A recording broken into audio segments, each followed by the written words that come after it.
পরিস্থিতিতে আমাদের এই প্রেস বার্তা করতে হচ্ছে এবং এই প্রেস বার্তায় উপস্থিত রয়েছেন আমাদের প্রদেশ কমিটির সম্মানীয় সম্পাদক দেবিদ্দের প্রমা মহোদয়,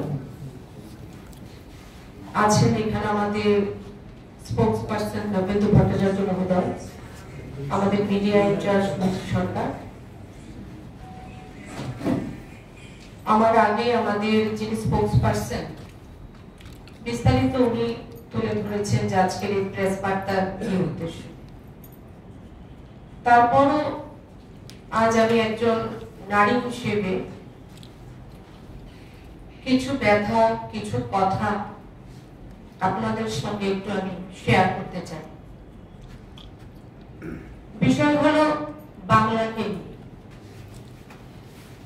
বাংলায় আঘাত হবে, তার আওয়াজ, তার প্রতিক্রিয়া ত্রিপুরা থেকে উঠবে না, সেটা কখনো হতে পারে না।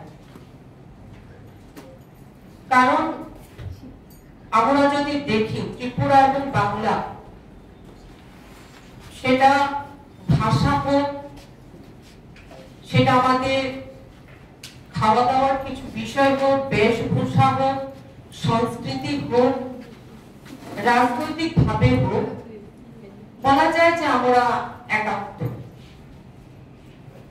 এবং বাংলার কবিগুরু রবীন্দ্রনাথ ঠাকুর, যিনি ত্রিপুরাকে বিসর্জন দিয়ে গিয়েছিলেন, রাজস্বী উপন্যাস দিয়ে গেছেন।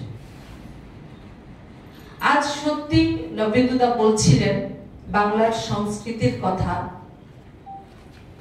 যে আজ যখন বাংলার দিকে আমরা দেখি, তাকাই, আমাদের মনে হয় না যে এই বাংলা কবিগুরু রবীন্দ্রনাথ ঠাকুরের বাংলা, এই বাংলা রামকৃষ্ণ পরমহংস দেবের বাংলা, এই বাংলা স্বামী বিবেকানন্দের বাংলা, এই বাংলা সেই বাংলা যে বাংলা এই ভারতকে বন্দে মাতরম দিয়েছিল।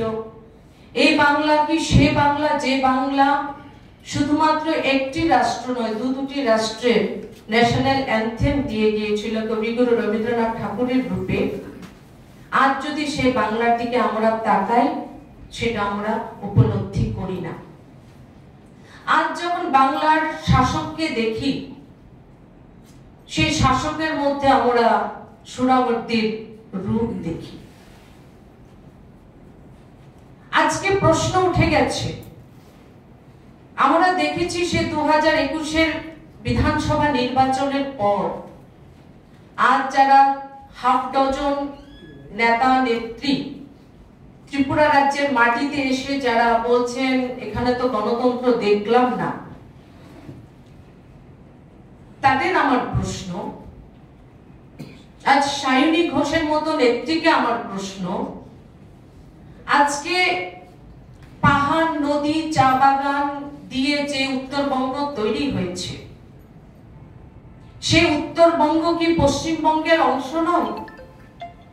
সেটা কি তৃণমূল কংগ্রেস এবং তাদের নেতা নেত্রীদের কাছে সেটা কি শুধুমাত্র একটি টুরিস্ট স্পট?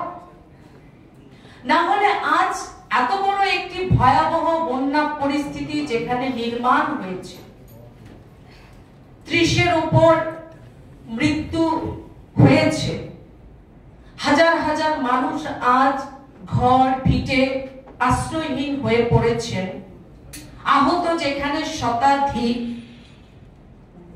আজ সাইনবোর্ড সর্বস্ব একটি দল ত্রিপুরা রাজ্যে, আজ যুব নেত্রীর এবং বাকি যারা নেতৃত্ব এসেছেন, আমরা মনে করি আজ এই বিপদের সময়, বাংলার এই বিপদের সময় তাদের উত্তরবঙ্গে তাদের থাকার কথা ছিল, মানুষের পাশে দাঁড়ানোর কথা ছিল। কিন্তু তারা বরাবরের মতো, কারণ নাম অল ইন্ডিয়া তৃণমূল কংগ্রেস, কিন্তু এখনো একটি আঞ্চলিক দল হিসেবে তারা আছেন। সিপাহীজলাতে যেরকম প্রতি শীতকালে আমরা দেখি সাইবেরিয়ান পাখিরা চলে আসেন, ঠিক এরকম ভাবে 3-4 বছর পর তাদের মনে হয় 6% ভোটের আশায় তারা ত্রিপুরায় আসে। কিন্তু ত্রিপুরার মানুষ, আমি বলে দিতে চাই, আমরা এতটা রাজনৈতিকভাবে সচেতন, যেটা নবেন্দুদা বলছিলেন যে কয়লা চোর, এসএসসি স্ক্যাম, রিক্রুটমেন্ট স্ক্যাম যারা করেছেন, যারা পিডিএস সিস্টেম যারা স্ক্যাম করেছেন, খাদ্য কেলেঙ্কারি যারা করেছেন, গরু চুরি যারা করেছেন,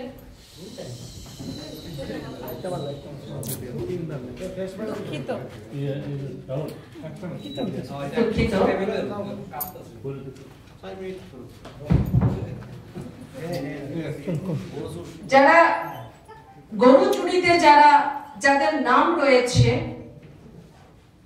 নারদা সারদা কেলেঙ্কারিতে যারা জেল ফেরত আসামিরা আমাদের রাজ্যে আসবেন, মানুষ তাদের হাতকে শক্তিশালী করবে, ত্রিপুরা রাজ্যে তৃণমূল কংগ্রেসকে প্রতিষ্ঠিত করবে, সেটা কখনো হতে পারে না।